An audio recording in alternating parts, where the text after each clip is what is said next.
In a world where boring sports talk has taken over the airwaves, breaking the mold of basic opinionated sports talk, just a bit outside. He tried the corner and missed. they're edgy, uncensored, and off the chain. I'm sorry, I don't know what just happened. No Boundaries Sports Talk Radio with your hosts, Derek Fugers. But to be the man, you gotta beat the man, and I'm saying, woo, right here. And Craig Wiley. The cream of the crop, and there is no one that does it better. For raw, uncut sports on a different level than you're used to. So grab some snacks, turn up the volume, and enjoy sports with no boundaries. Nobody does it better.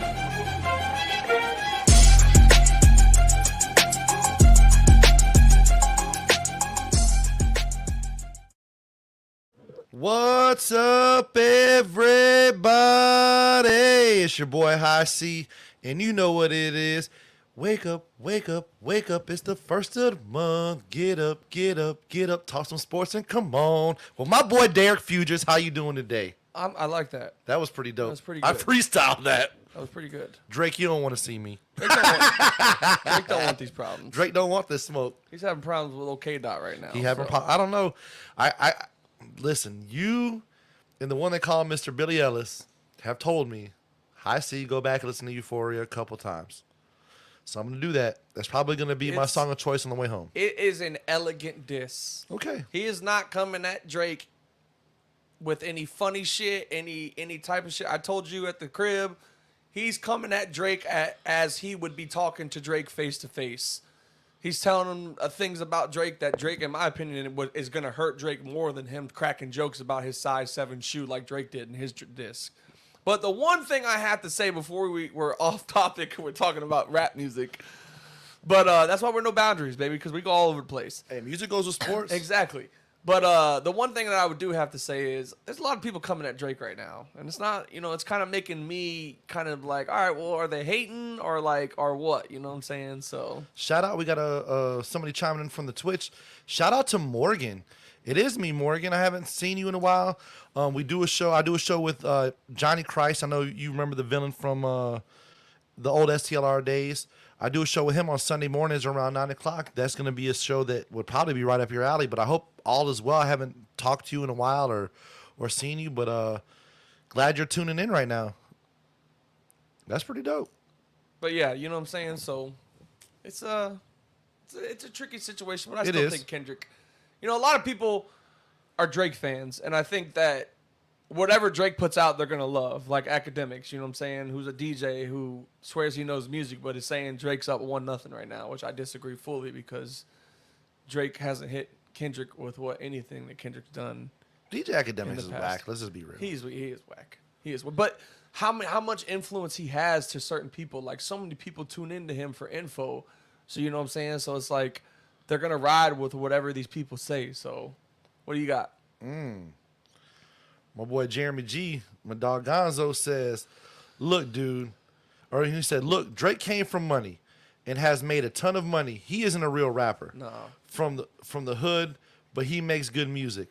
I think a lot of these rappers do these diss tracks for money and sales. And if you could be right. I do think this is a more. He's not the first person I've heard that said that they think they're doing it for clickbait. Did you see what the baby said on a podcast a couple days ago? No. The baby, who was obviously infamously canceled recently from his talks about the gay community. At and shit Rolling like Loud that. or whatever it was, yep. But, he's a great rapper. I don't care what anybody says. He was on a hot roll there for a little bit. He was, except for I can only listen to him in stints. Yeah, I feel you.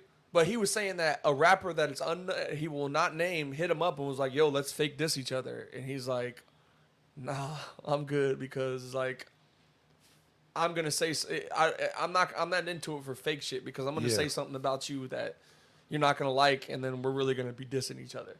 You know what I'm saying? So, there'd be no doubt in my mind if that is the case between Kendrick. Who knows if Kendrick's going to drop a fucking album soon because of all this I don't shit. think it is. I mean, maybe Kendrick is working on a project because it has been a while. I don't know if it's more of the clickbait situation because I don't think J. Cole would have come out and been like, yo, that's not my character. You know, I fuck with you, dude. Like, he deleted that. He deleted that 7 minutes or whatever J. it was. Cole knows what type of lyricist Kendrick really is. Yeah. And I think at the end of the day, like, Drake can portray like he's from the streets. Motherfucker, you were on Degrassi. Like, you were Will to your Jimmy before you were fucking Drake. Like, let's be real.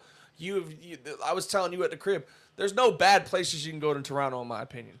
Unless I'm wrong. I've never been to Canada, but in my opinion, rolling through the with my whoa, you know what I'm saying? I don't. Tory Lanez. Yeah, Canada. Yeah, you know what I'm saying? So it's like, it's just Drake. Drake, in my opinion, is a modern day pop star, and I say pop star because that's what, in my opinion, that's what pop is these days. Somebody like Drake. So you're saying, well, pop is short for popular music. There you go. So technically, he is popular music. Yes, he is.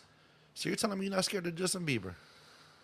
No, I'm not scared. What? Celine Dion doesn't strike fear in your heart. Bro, she would put out a mean diss track. Why you think ain't nobody come at her? I'm bringing up Canadians. Why you ain't think nobody come at her? Isn't Bjork? No, she's from like somewhere Justin else. Bieber might be battling some demons. Alanis right now. Morissette is Canadian, I believe. Justin Bieber might be battling some demons right now. He might be. Motherfucker's posting pictures of himself. He was battling crying. Puff Daddy. Let me stop. No Diddy. But anyway, man, let's get back on fucking track here. Got a great show for you. NFL draft obviously happened. We're all excited about that. We're getting closer and closer to football. We're going to talk a little bit about the Bucs draft, a little bit about the Patriots draft. We're going to see who had the best draft out of all the teams. I promise you I won't be biased about the Patriots. We're going to try to ask who do you think that diamond in the rough is that somebody got in later rounds or a second-round pick. I mean, who knows? You know, there could be a lot of guys who kind of went unshadowed foreseen because 6 quarterbacks and 25 wide receivers went in the first round. I know that's a rough estimate, but I'm just saying.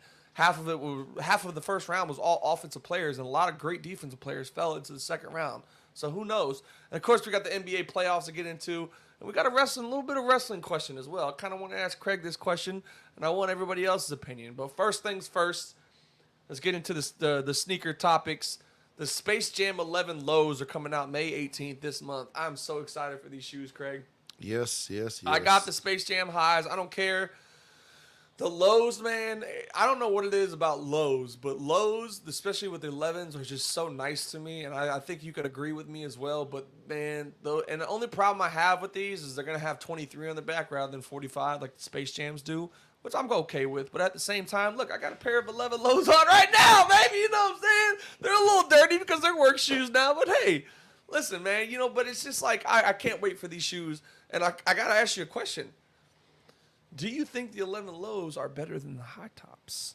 Because that's the debate going on right now. Comfortability-wise, I would say because you don't have them high up around your ankle. Okay.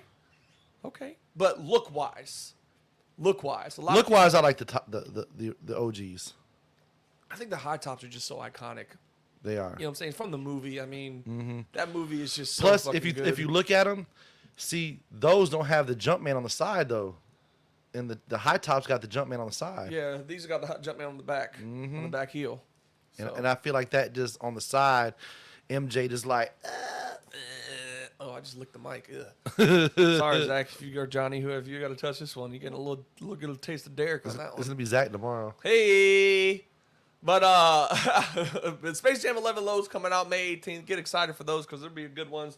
And the military blue 4s come out this Saturday. I'm not a fan of those. I was, but honestly, dude, I got so many 4s. I don't really want another pair, dude. Like I was really looking forward to those. Carter's stuck on the 4s blues. Now. He loves the 4s. I seen it. He sent me a picture of his little green ones that he's got. But I just got so many 4s. Honestly, I don't know if I really want another pair. I really don't. I got the ones I want. Listen, I know you do. But at the same time. I don't know. I might try for them. I know it all depends on how I'm feeling. I still have a chance to put it on the Flex app and go for them on the Sneakers app. Who knows though? But next question. Got a question for you, Mr. Craig High Cee. Right.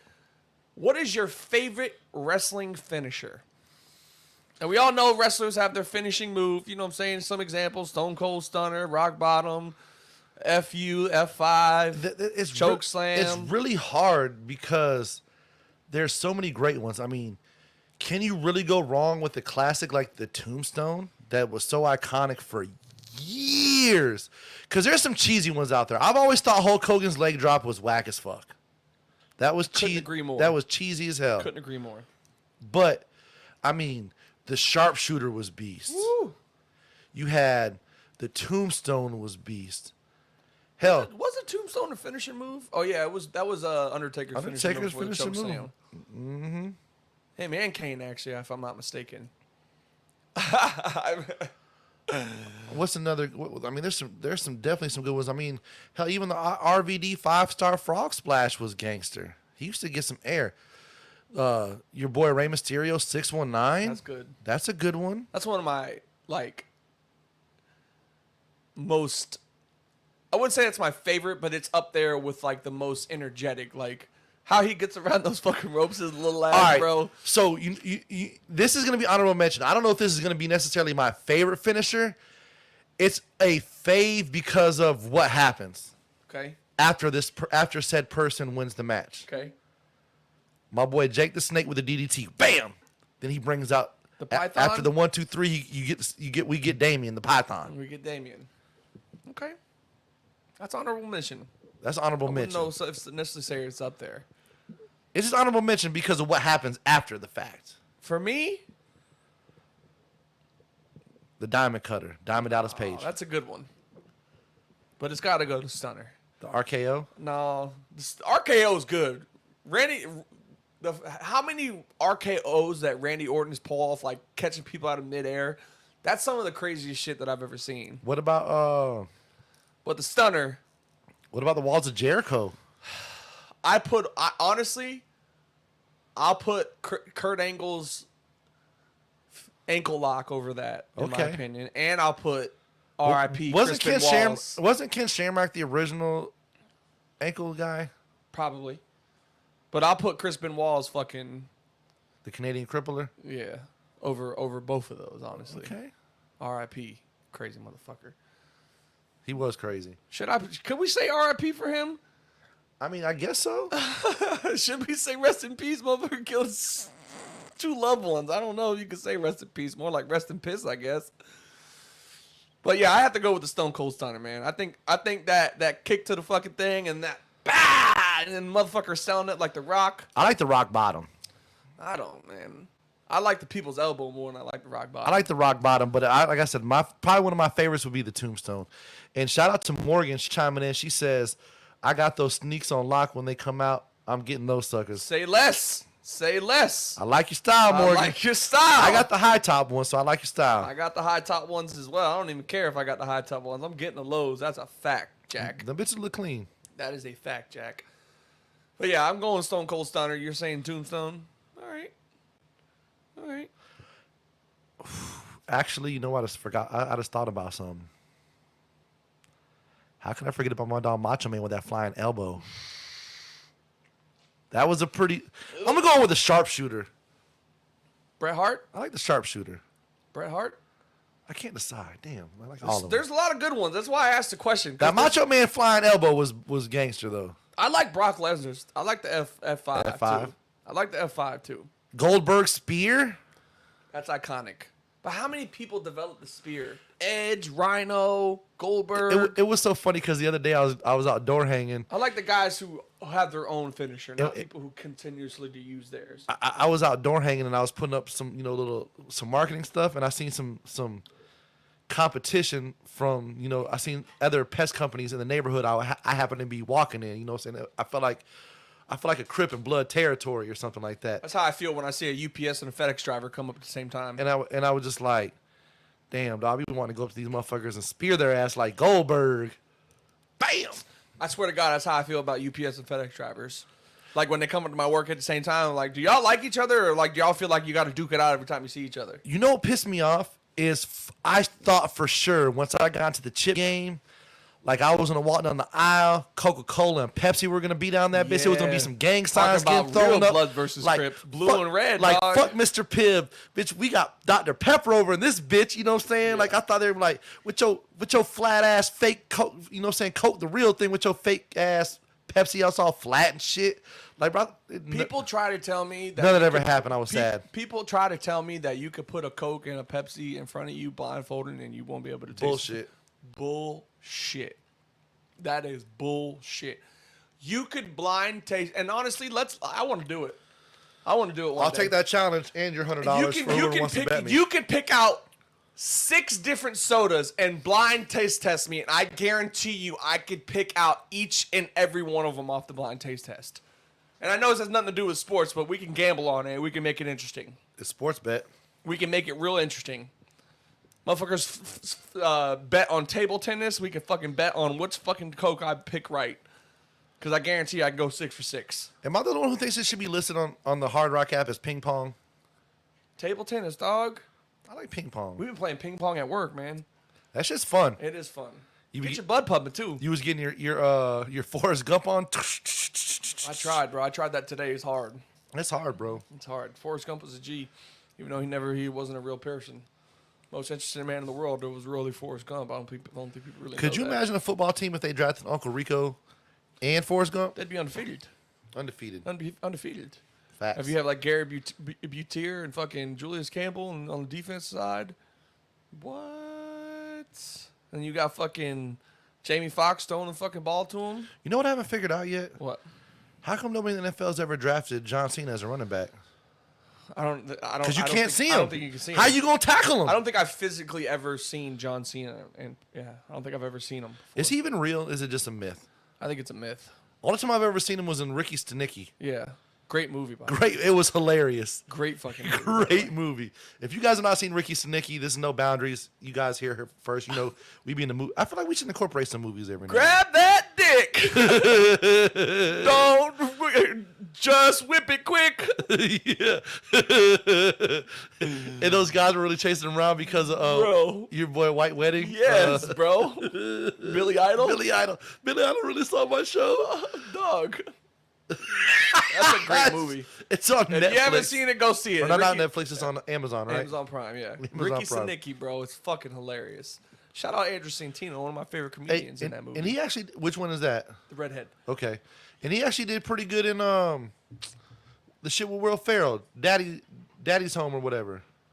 Yeah, he kind of had a smaller role in that. But he was still pretty good. He was funny with when him and Mark Wahlberg, Joseph and the wise man rumble in the manger. I could talk about movies all fucking day Oh, I long. know we could. There was a meme on the feed the other day that said, "What's the one movie that you could recite word for word?" And I was like, I could give you 10 of them. I mean, The Goonies. that's not one for me. Ace Ventura, Pet Detective. You know what I'm saying? That's probably one. I feel like I could do Friday. Friday's probably one. Only because all of them have been recited to me multiple times over my life. You know what I'm saying? I mean, the list goes on and on. I can recite a movie word for word. It's wild. Like Shrek, maybe too. Shrek's a good one. Facts.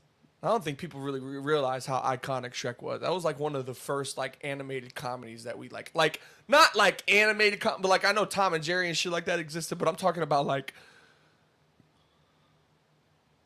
what am I looking for? Like not. I know what you're saying. You know what I'm saying? Like animated in the sense of like Someone has chimed in and said Your Highness is an easy one. Your Highness. What the fuck is that? The movie Your Highness. With Danny Danny McBride, and McBride. that's a terrible fucking movie. But they could probably recite it. Oh, okay. I thought we were talking about good movies. No, Yeah, no. okay, yeah. I've seen it once, and I didn't like it. You didn't like it? Nah, I didn't like it. And I love Danny McBride and fucking, well, not Franco, because Franco's a pedophile, I think, or he's a sex offender. Pineapple Express. That's another one. That's a good ass movie. Your dick, my mouth. I feel like Stepbrother. I feel like I could do Step Brothers. Step Brother. Oh my God.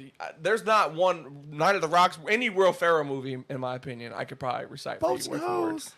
My boy said, Snoop-a-loop. Snoop-a-loop. Bring you in the green hat. Talking to non-magic one. That's Oh my fucking God. from Old School. That's from Old School. Yeah, that's right. Snoop-a-loop. We're going streaking. That's another one you could probably do. How'd we get into movies? I don't know. Oh, John Cena, Ricky Stenicki. Shout out John Ricky Cena. Stenicki. NBA playoffs are obviously started. We already got 2 teams advancing to the next round. OKC getting off the clean sweep over the New Orleans Pelicans. And then the Phoenix Suns getting just swept, dogged down by the number 1 team, or the number 3 team, I'm sorry, in the West. If somebody would have bet, if there was a Minnesota Timberwolves. possible at the beginning of the season to bet that the Suns would get swept in the first round of the playoffs, the plus would have been so crazy. Somebody could have probably bet $100 on that and cashed out like $5-6 grand. You asked me if they needed to blow it up. I think, and I told you, I think they need time to get Bradley Beal missed a lot of games this season. I don't think they really had a chance to get really the full team playing as a full season together. I think they're going to be fine. I think the Minnesota Timberwolves are just that good. They got so many answers between Rudy Gobert and Karl Anthony Towns, and you got Naz Reid. I mean, it's just there's so many talent. And then you got McDaniels playing just great defense over there. They got so many options, and and obviously Ant is playing incredible basketball. I mean, the dude is possibly Michael Jordan's son. I mean, there's no telling. I mean, Michael Jordan, if he fathered many children out there because of how much Jay he was probably getting back in the day. But who knows? I mean, I'm just saying Anthony Edwards was born August 28th, 2001, and Michael Jordan was playing on the Wizards in 2000, and Ant is from Atlanta, and Michael Jordan did play the Atlanta Hawks on November 28th, 2000.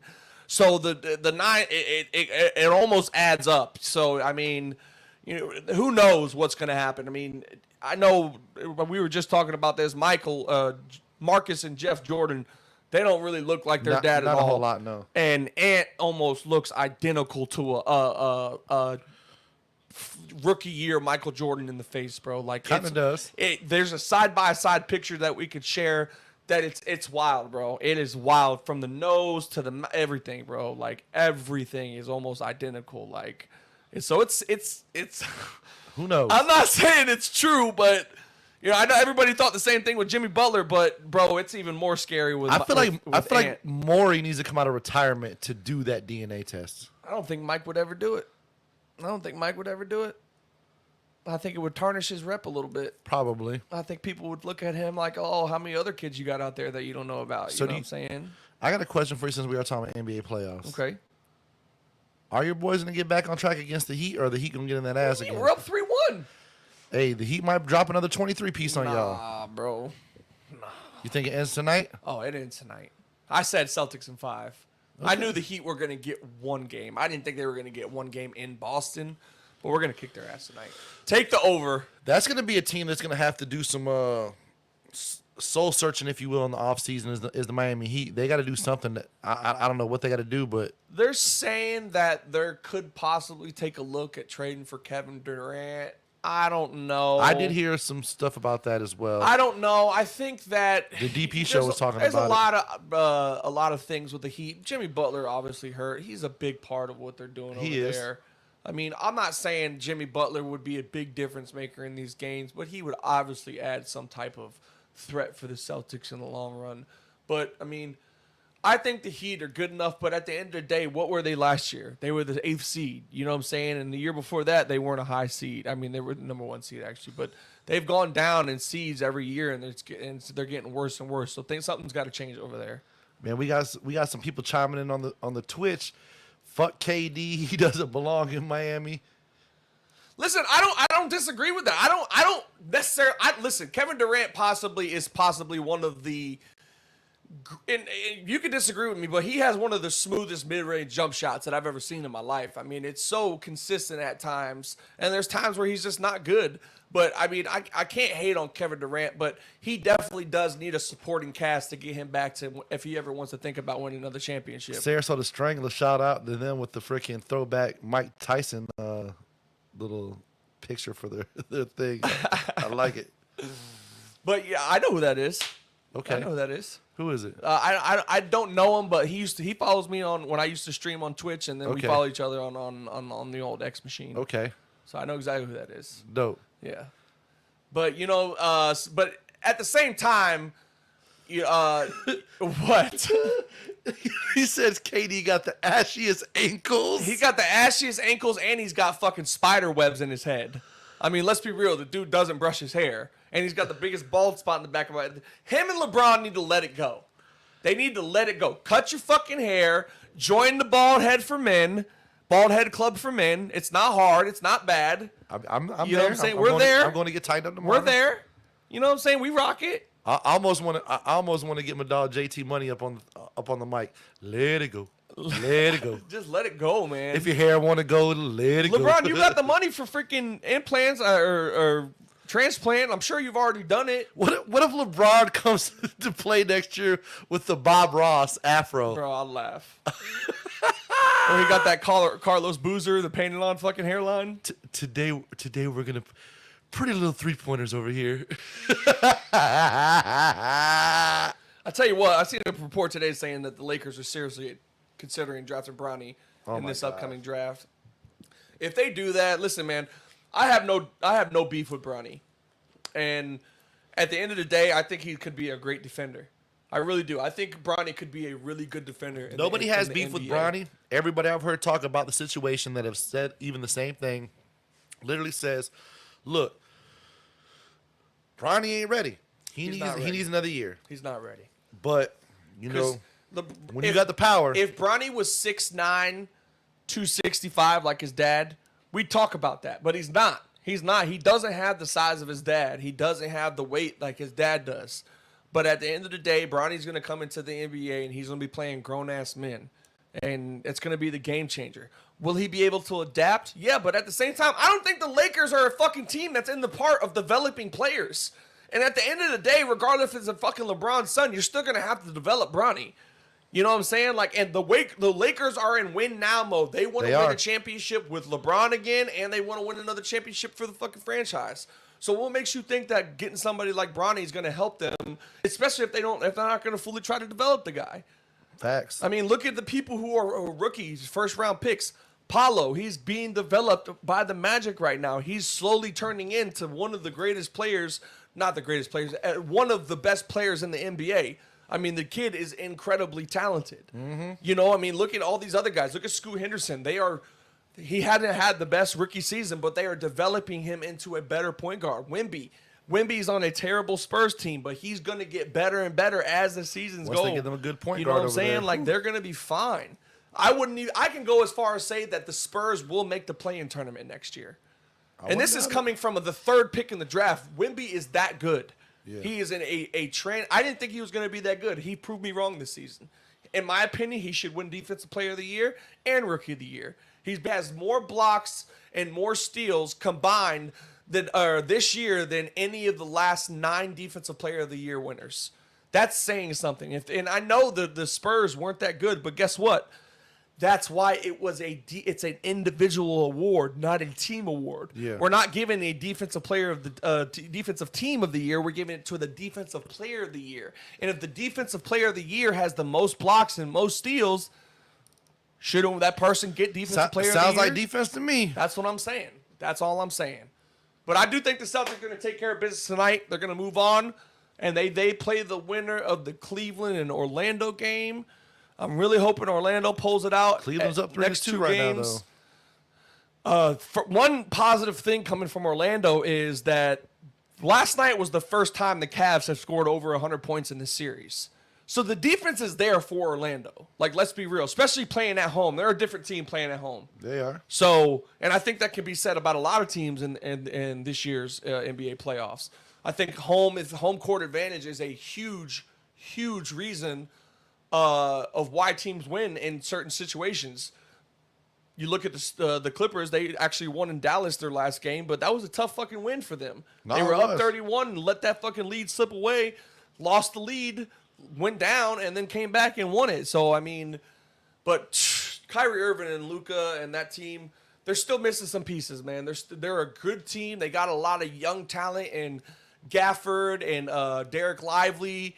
But Luka's a beast. They're still missing one piece. I do think they're missing one piece, and I can't quite figure that out. If it's a big down low, and I love Gafford. I think Daniel Gafford could be that guy, and I think they're going to expect him to be that guy. But I still think the Mavs are still a couple pieces, maybe one piece away from being that championship caliber team. They'll definitely make some moves. The West is going to get better and better every year. I mean, if you look at OKC, they're young as hell right now, but they're good. And they're going to get better every year. Same with Minnesota. So let's just be real. These teams are going to get better and better, including the Mavericks. So we'll see what happens. But coming out of the East, I don't know, man.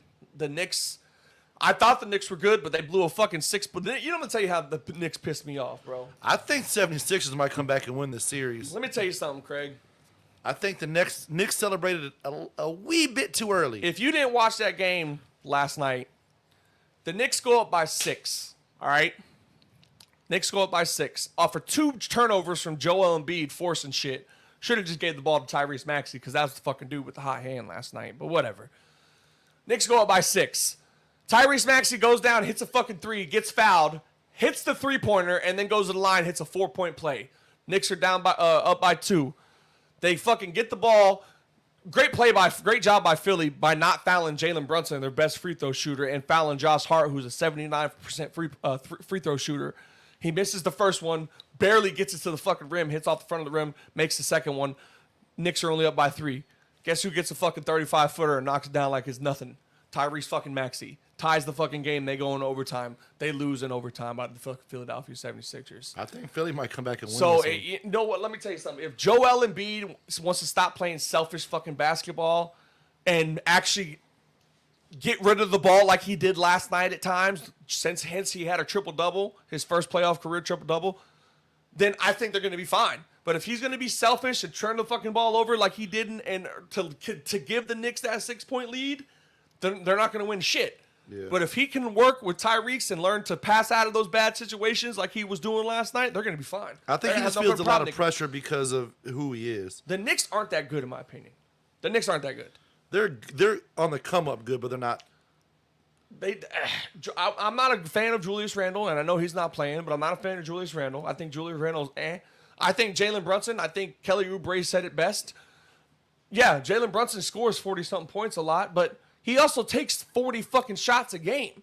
And when Kelly Oubre said it, when you're a player with that type of caliber of talent, you're going to fucking score buckets if you fucking keep shooting. Yeah. Like, let's be real.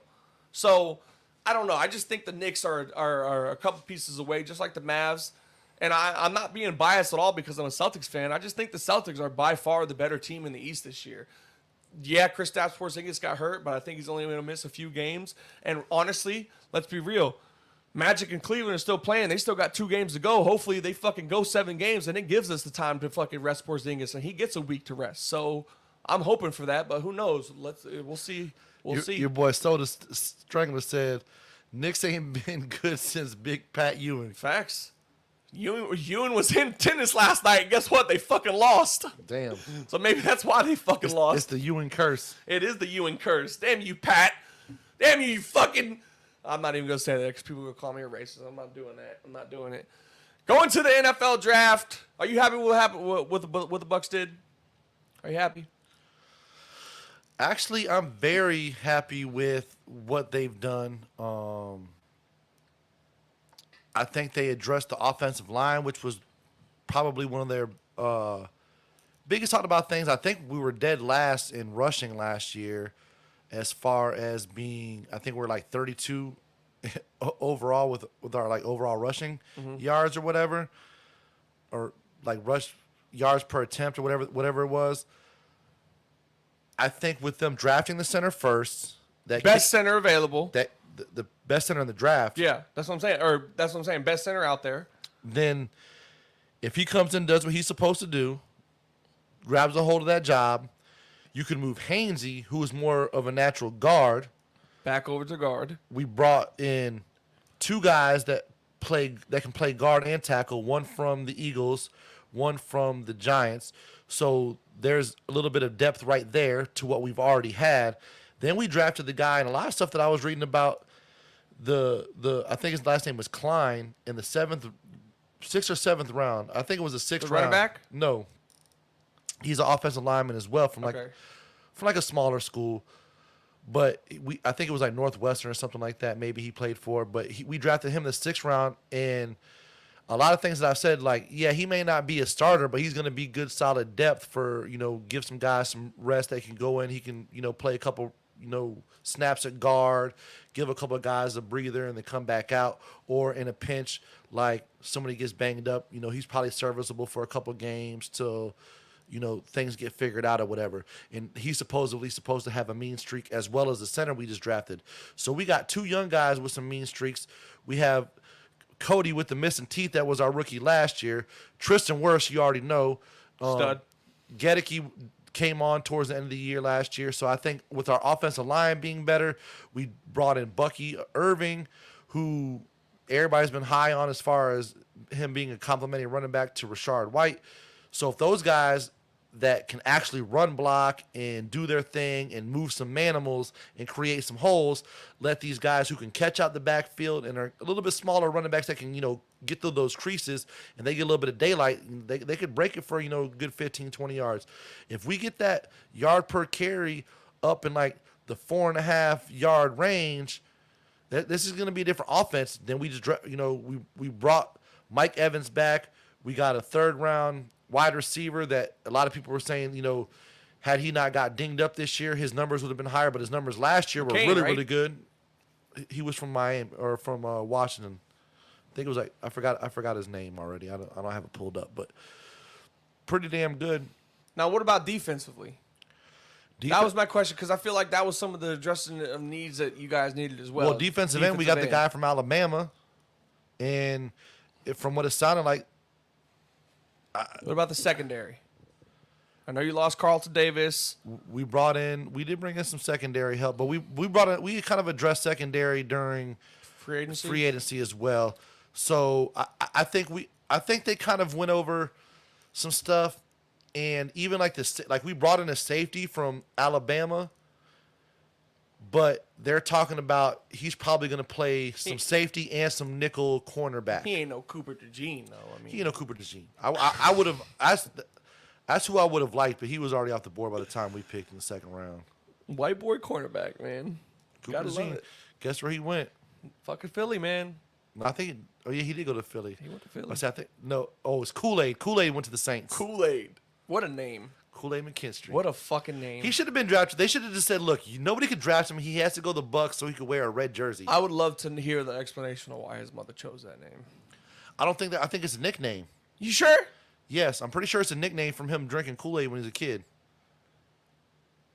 They announced it at the fucking draft, Kool-Aid McKinstry. Yeah, they do that, though. I mean, they announced... Do they? They announced your boy is Chop Robinson. And that's not his real name. I don't know, bro. I feel like Kool-Aid might be his real name. We'll have to look it up. Google challenge right now. Is it his real name? I feel, bro, because it's not any further fetched than somebody naming their daughter Mercedes or Bentley. We'll find out. You know what I'm saying? Like, it's just I don't know, bro. I just feel like the explanation of it, like I get it, but like did they introduce Sauce Gardner or Sauce Gardner? They did. Did they? Yes. And is that his first name? You ready? Wait, that's his first name though, isn't it? You ready? JaQuincy Kool-Aid Why McKinstry. are they giving these guys the fucking... I think it's because he used to drink Kool-Aid when he was legit. That doesn't mean you announce his fucking name in the draft, Kool-Aid. Yes, you do. No. Maybe that's what he wanted to be. That's what he wants to go by. I wouldn't have wanted to be called Fatback Fugers. But I think he actually has an NIL deal with Kool-Aid. I'm sure he does. What the fuck? He probably just got paid 200 racks for them calling him Kool-Aid McKinstry. It was even on the thing too, like the little thing on the bottom of the TV where it says like the player's name. It was on there as Kool-Aid. Did you see what what's that white boy white defensive lineman y'all had? Carl Nassib. Did you see what he said during the draft? I love that, man. I love that. Like, and if you guys didn't see, Carl Nassib said that I see a lot of diamonds, a lot of jewels out here. I just want to let y'all know that that's not the important thing. Save your money, you know what I'm saying? Invest it smartly. And I love that because I feel like a lot of kids, because you're getting a 18-year-old, 19, or not 18-year-old, 20, 21-year-old kid coming in who's about to make millions of dollars, man, and all they see is that gold, those diamond chains and shit that the rappers are wearing, and it's all material shit that you don't really need. You know, you can't take that shit with you when you retire, or you can, but at the end of the day, that's all flashy shit that really not important. So I loved hearing him say that just because, you know, there's not a lot of guys in the NFL who get to hear something like that, and I feel like that's really important. You know, I don't think, you know, this thing could end abruptly for you. You never know when it's going to end for you. You never know. I mean, what is the average length of a career in the NFL? Is like 3 to 4 years. Yeah, something like that. And I mean, Gio, so hell, it's if you're a like- running back, you're not even guaranteed a second contract these No, days. man, like Dalvin Cook, bro. What the fuck is going on, dude? I don't understand how Dalvin Cook does not have a fucking job right now. I'm so Crazy. confused, dude. Like he was one of the top 5 running backs 3 years ago. Now he's fucking jobless, and Ezekiel Elliott's fucking going back to Dallas on a 1-year, $3 million deal on Guess a what number fucking he's dime. wearing? 15. I love it, bro. 15, going back to his Love it. college Trey number. Lance has changed his number from 15 to 19 and giving Ezekiel Elliott 15. Nice. But you know what I'm saying? I just don't get it, dude. Like, and let's be real, this year wasn't like a star-studded running back class neither. And I get it, you know, just, a lot of running backs are a dime a dozen that some teams feel like, but I feel like that veteran guy is also good to have. Personally, man. I would have rather had Delvin Cook than freaking Chase Edmonds. That's what I'm saying, bro. Like, I don't, like, why didn't, like, I guess Jerry loves Zeke, but, like, dude, like, I feel like y'all should have didn't even, and the Derek Henry wanted to go to Dallas. He's from Texas. Like, that's where he's fucking from. He said he would love, it would have been the most ideal situation. He was at the Dallas Mavericks game a fucking couple nights ago. He loves Dallas.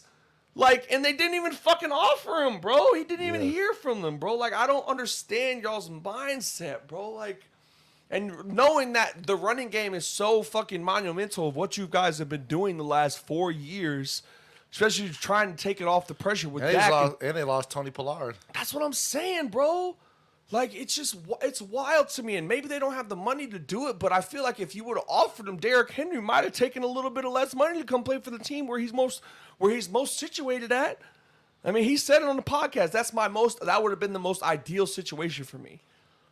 Like, bro, if I'm looking at the chops if I'm Jerry Jones. That's why that dude needs to fucking relieve his fucking duties as the GM, bro. And let somebody else run that fucking team because he's not doing anything to help it, bro. Like your boy says, he says, Jerry is the reason the Cowboys are ass, and I love it. It is, bro. He is the reason. They will not win a Super Bowl until he dies. It's sad to fucking He's the say, reason but why that's- Jimmy Johnson left. It's the 100% the fucking truth, dude. You push away like players who want to be there, and you're not really wanting to offer guys who do want to be there, like Derek fucking Henry. Like, come on, bro. I have full expectations that the Ravens are going to go to the Super Bowl next year with Derek Henry on their fucking team. Let's be real. Like, now Lamar doesn't have to run the fucking ball 100 fucking times a game. He's going to leave him to be able to throw the ball in the pocket a little bit more. And Lamar's not a bad pocket passer. And I know he does well on the move, but at the same time, man, it's going to take so much stress off of fucking Lamar, bro. All right. Question for you. Who had the best draft out of all the 32 teams in the NFL? And I feel like me and you are going to have to say the same one, so I'm going to try to think. I have a secondary team. I don't know who had the best per se, but From what you've seen. I do like what the Eagles did. And I liked what I feel like the Eagles and the Lions both did really well with their draft. Yeah, the Lions getting the best DB off the board in the first round. And then they doubled up and got another DB in the second round. Yep. And so Dan Campbell is a hell of a coach, man. I think people are forgetting, how good that Lions team is going to be. They paid Amon-Ra St. Brown, made him the highest paid receiver, one of the highest paid, until fucking A.J. Brown comes in and gets a 3-year, $94 million deal, making $32 million a year. Fucking hell, bro. These receivers are making as much money as quarterbacks were making 10 years ago, dude. Can you fucking believe that, bro? That's wild. Honestly, I think the Bears had a pretty good draft. I love what the Bears did. And they scared me because historically over the last few years, they've been a shit team. There's 2 teams who got rookie quarterbacks who I think are in the really good positioning. Caleb Williams, in my opinion, couldn't have gone to a more perfect situation. They got fucking Keenan Allen. They already got DJ Moore over there. Cole Kmet was a fucking great tight end for them. They brought in DeAndre Swift. I mean, it's an ideal for situation. I know he said he didn't want to go there, but I think And who they draft? that dude from Washington, the best receiver, Odunze. Yeah, Odunze, and him and Caleb have already been throwing with each other with Keenan Allen because I'm sure they probably told him, look, we're gonna stay there at 9 and we're gonna pick what's his face from fucking Washington. You know what I'm saying? Like they probably told him what they were gonna do.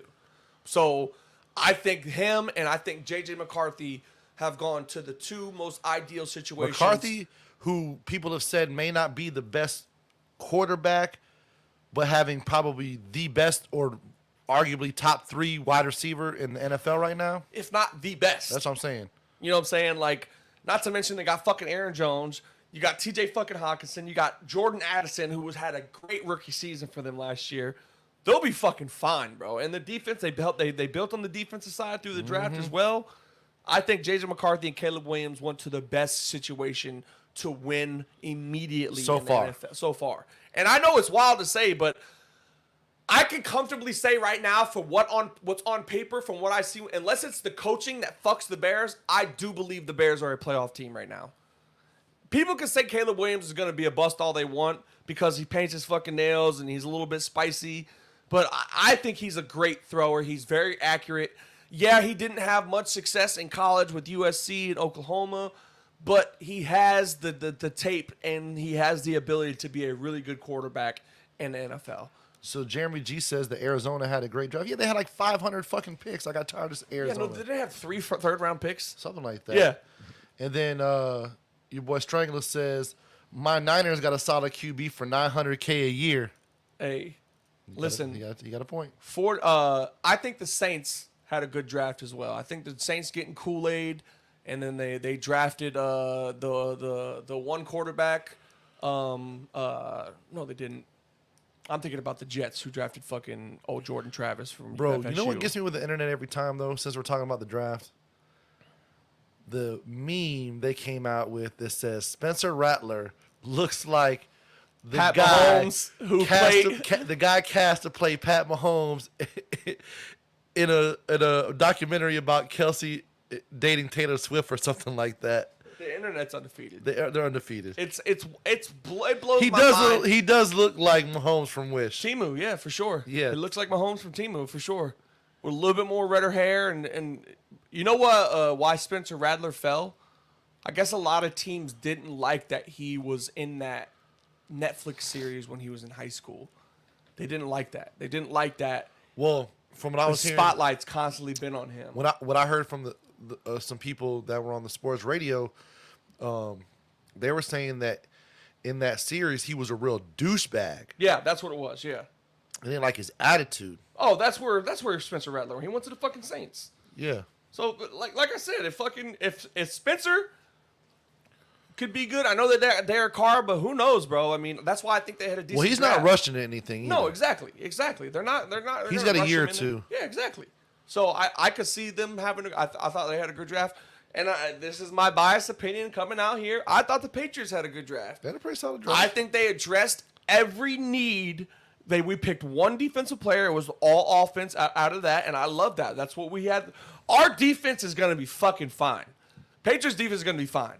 We're still going to have the number one defense, I guarantee you. Before Christian Gonzalez got hurt, me and him had a bet. Not a bet, but I said maybe 2 teams were going to throw for over 300 yards. Craig, you know how many people threw for over 300 yards in this last season? How many? 5.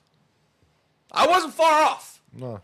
So, and that's with Chris, one of our best players defensively, DB-wise, who was drafted last year. Out. Judon was hurt. Quarterback carousel. I mean, dude, I'm telling you, bro. I think we did an amazing job at filling the voids that we needed. We got a really good. I love the Joe Milton pick. I love it because he's going to be our 3rd string quarterback immediately, and I would love to see a battle between him and Drake May. I don't know. I just think Joe Milton is a great pick for the Patriots just because now you got a 3rd string quarterback. So I got a question for you on the opposite spectrum. Who you think had a horrible draft? I know that a lot of people like the Xavier Worthy pick. I don't think the Bills had a really good draft. I know they got Keon Coleman, but I don't think the Bills have the best draft. I don't think that the Chiefs had the best draft, even though the Chiefs don't really need much. But Xavier Worthy looks a little fragile. Atlanta was a little head scratching at some points too. With who? Atlanta. Oh yeah. With the Michael Penix. Here's what I feel with the Atlanta thing, and I've been listening. I feel like a lot of people would say Atlanta just because of what they did. Well, so we know that there's the speculation out there. They're going to get in trouble about tampering with the whole Kirk Cousins situation. rumor has it that they're probably going to lose a first-round pick next year. So I think they jumped the gun on the quarterback because they're nervous about Kirk Cousins. Maybe, you know what I'm saying, he's bouncing back from an ACL or something like that.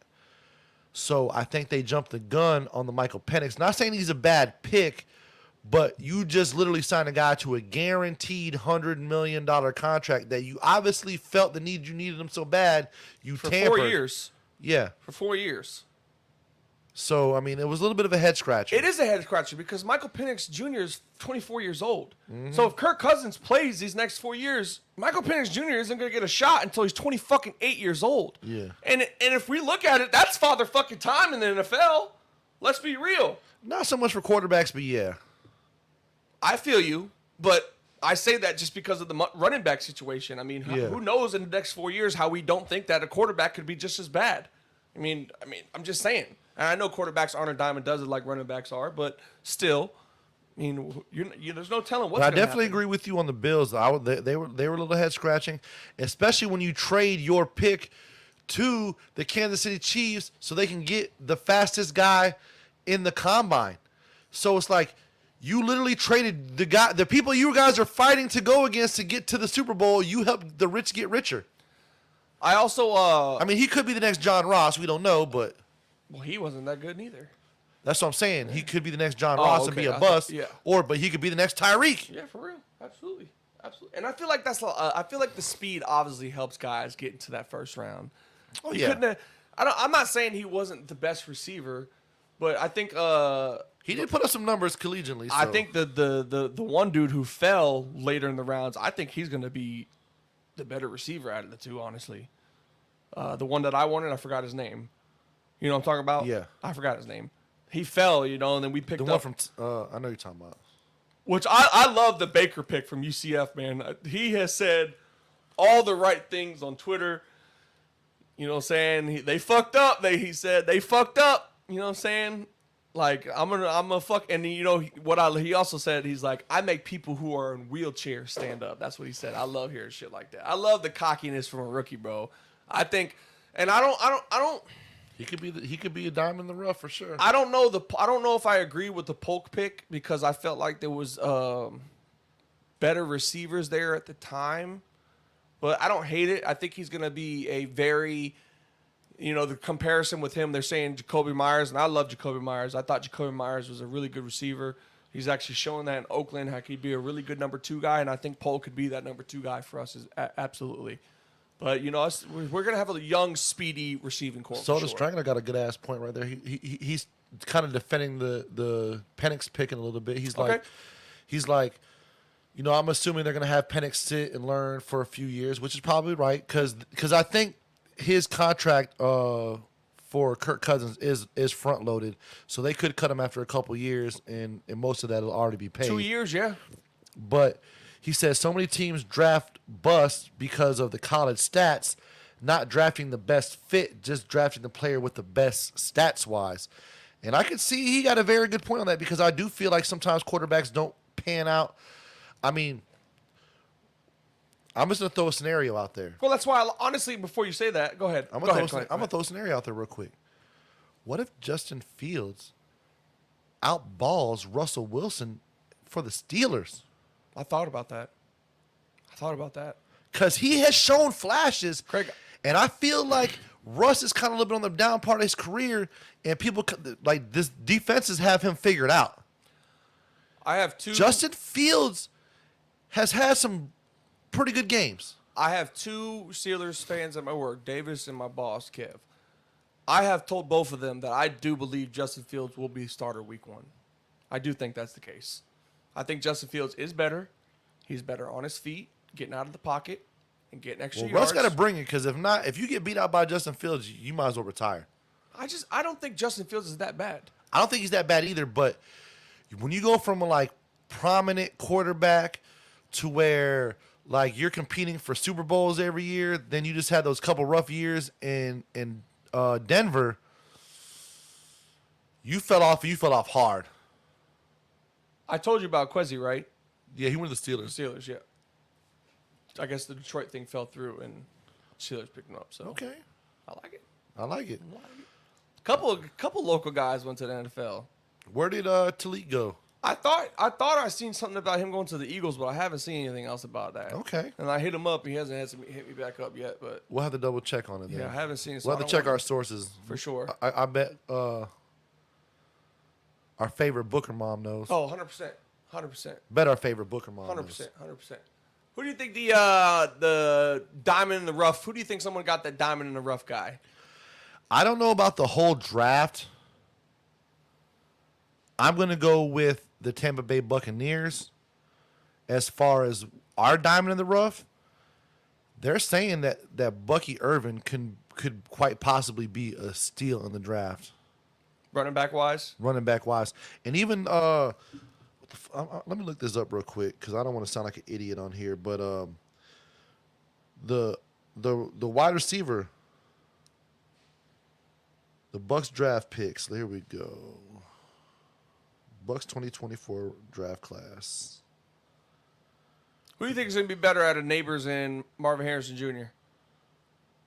Jalen McMillan. McMillan. Yeah. Okay, I thought it was McClain. Yeah. They're saying he has a lot of potential. He probably would have got drafted higher had he not had the injuries his last year in college. And they were even saying that, Odunze was like the higher profile receiver. But Odunze even came out after his boy got drafted and said, hey, he was the leader in the wide receiver room. So that speaks volumes. When one of the best receivers on the team is like, hey, I may have the stats from this year because Buddy was injured, but best believe that was our leader in the locker room. I think it's going to be really good for y'all just because, one, you don't need them to be, flashy season one because you got Chris and you got Mike, and you got fucking Cade. You know what I'm saying? So, and then not to mention you got what's-his-face who's Trey Palmer. Yeah, Trey was fucking had a nice season for y'all last season. But I feel like if something happens with Godwin, he gets dinged up every year, a couple games. Mike does too. Mike misses some time too. Mike could be on the outside. Trey could be on the other side, and maybe McMillan can. He's a really good slot receiver. Maybe he could fill in for Godwin if he gets injured. And then we even had Devin Thompson last year. Did pretty good. I'm not gonna lie. I think I do like the your guys' running back that you picked up. You know who I like. I think even did the Cowboys pick him up? Who got Blake Corum? Oh no, he went to damn. Where the hell did he go? I think he was a good. I know he went right before the Bucks, but I think he was a good pick. That dude runs with authority. He runs with a mean streak. And to get a running back like that in the third round, who'd he go to? This was my other team who I thought had a really good draft. Hadn't had a first-round pick since 2016. Their last first-round pick was 2016. I know this, but I forget. The Rams. The Rams got richer. The Rams got him. They did. And they got fucking, what's-his-face, who had a really good season last year for him. He's going to fit in good with the Rams. I could see him being the starter. I could see him beating out what's-his-face, who had a really good season last year. He was a rookie, too. Well, they kind of had a carousel last year. They did, but that one kid turned on for them real good towards the end of the season. Actually, their running game is a big reason why, in my opinion, they made the playoffs this season. But I thought the Rams, especially getting the 2 Florida State defensive linemen first 2 picks, I love that. And then they got Blake Corum in the third round. So I think the Rams also had another good pick. And I agree. I think Blake Corum is kind of my diamond in the rough pick. I loved it just because I remembered him going somewhere really good. And I think the Rams are a team that just what he did against Penn State alone that second half. He's a hell, and I think that's why I think a lot of people need to worry about J.J. McCarthy because J.J. McCarthy is that good of a quarterback, but with how run-heavy Michigan was last year, it just took away from him. Yeah. And I think that J.J. McCarthy is accurate. A lot of people are comparing him to Zach Wilson, but I don't think he's that at all. I think J.J. McCarthy could be one of the best quarterbacks in this draft. Hey, only time will tell. So, and you know what I loved about Drake May? One of the biggest problems with Mac was... Did you really order the jersey already? Yeah. Okay. 100%. What's the number? 10. 10. Okay. Mac Jones number, baby. Fuck you, Mac. No, I love Mac Jones. I don't hate Mac Jones. I have no beef with Mac Jones. But the one thing that I did see that I can agree with 100%, the Patriots didn't take the time to see didn't see that Mac Jones never battled any adversity. When he was at Alabama, he had Tua, Jalen fucking Hurts, and then he got his shot. You know what I'm saying? And then he had fucking, his receiving core was that year? Jalen Waddle, fucking the dude who's in jail right now for the hit and run, or for the hit and run, whatever his name is, and then fucking what's his face? Somebody else who's really good who's in the NFL right now. Ridley, Calvin fucking Ridley. Those are his 3 receivers, dude.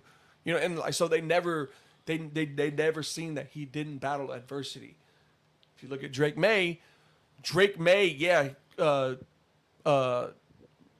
Tez went in the fucking and got drafted for them, Walker, but they didn't really have anybody after that. No, and he led the league in passing. He did good against some of the like average teams, but when he did play against some of the better teams, they got beat. He had to battle adversity constantly at North Carolina, which I love the fact that they finally did. I think Elliott Wolf did a great job at, like I said, getting the people he thought fit best. And just like goes what Strangler said, they picked people that they thought fit best. Their scheme. It doesn't matter what Mel Kiper and them think. Fuck those guys. It really doesn't. You know what I'm saying? It matters if you think that this player fits your team the best. And granted, like, fuck our opinion as well. But I still think that they definitely. Well, what you got to understand too is it's Mel Kiper and them's job to rank the players who they think are like where they would rank at in the ranking system. Just because they're like you said, it could be the number 1 cornerback, but if that number 1 cornerback doesn't fit your scheme or what you're trying to do compared to the 4th cornerback, then fuck it. Take the 4th cornerback because that's your guy. And it's just like they even used to talk about, I mean, even on the 30 for 30, I'm a huge Miami fan. And they were talking about when they used to go recruiting.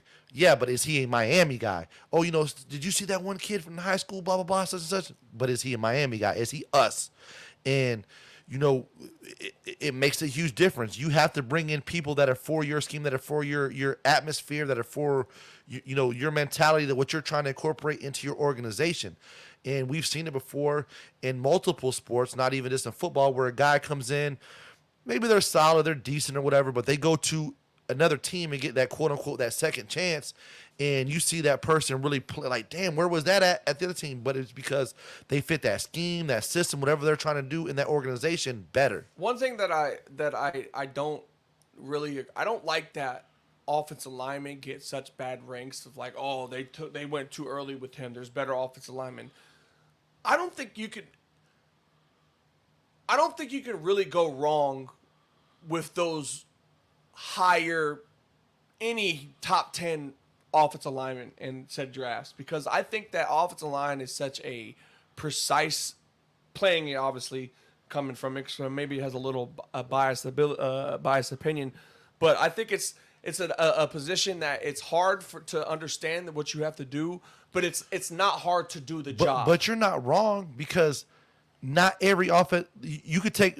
Who had the best offensive line last year? Probably. Who was one of the top offensive lines last year? I would say the Chiefs were pretty good. I would say the Lions were pretty good. I would say we'll go with the Lions. We'll go with the Lions.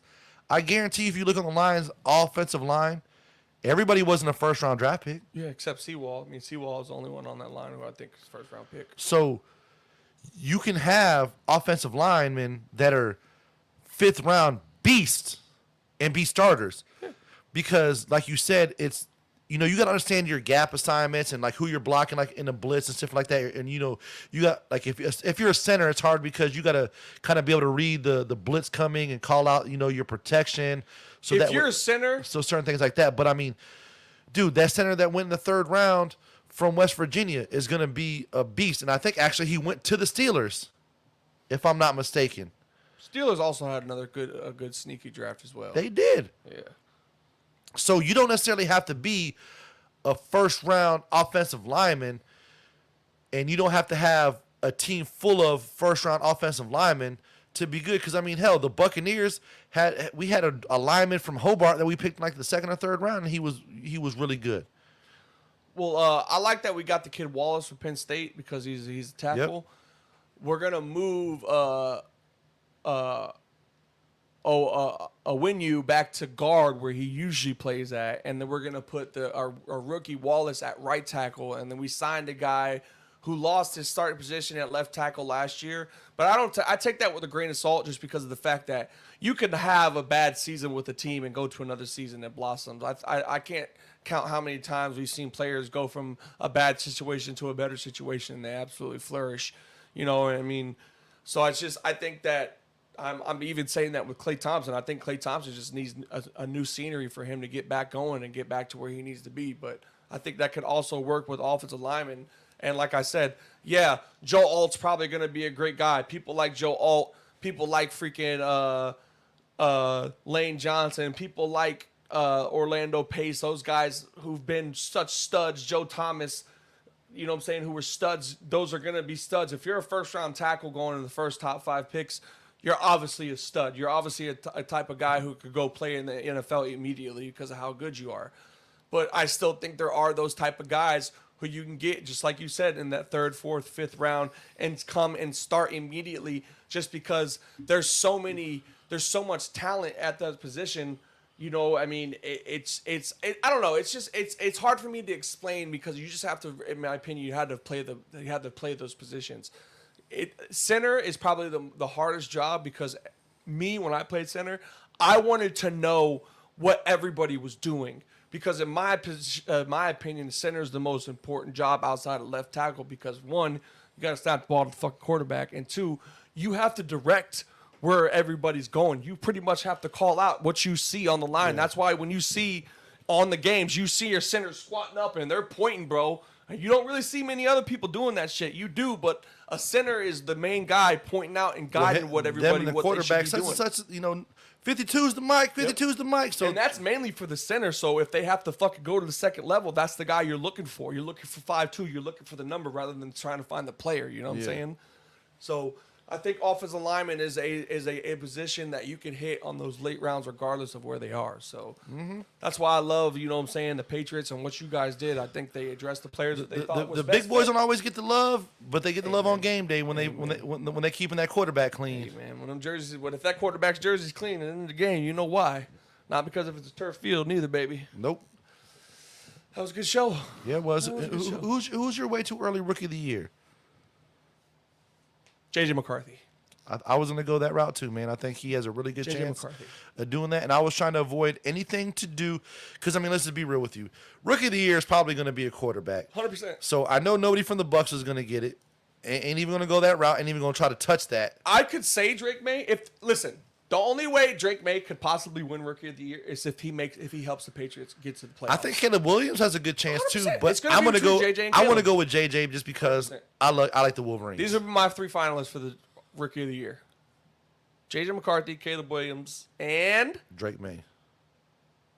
Malik Neighbors. Malik Neighbors. Okay. I think he's going to have a better first season than wide receivers never really get it, though. Usually, you're right. Usually, you got to be a quarterback to get that Rookie of the Year. You're 100% right. But again, I don't think every quarterback's going to pan out. We'll see. And I just don't think Drake May is going to be. I don't think Drake May is going to start immediately. I think Jacoby Brissett is going to come in. And he's going to be our starter the first few games. And if we start 1-4, then Drake May is going to get his time to shine. If we start 4-0, Jacoby Brissett's going to be the guy for the whole season. So it's going to be interesting. Absolutely, it will be. We'll find out. But we are back in football season, sort of. No, it's football season. Once the draft happens, it's football season. And with that, OTAs and all that stuff's coming up. With that being said, from my boy Derek Futures, I'm your boy High Cee. Peace out.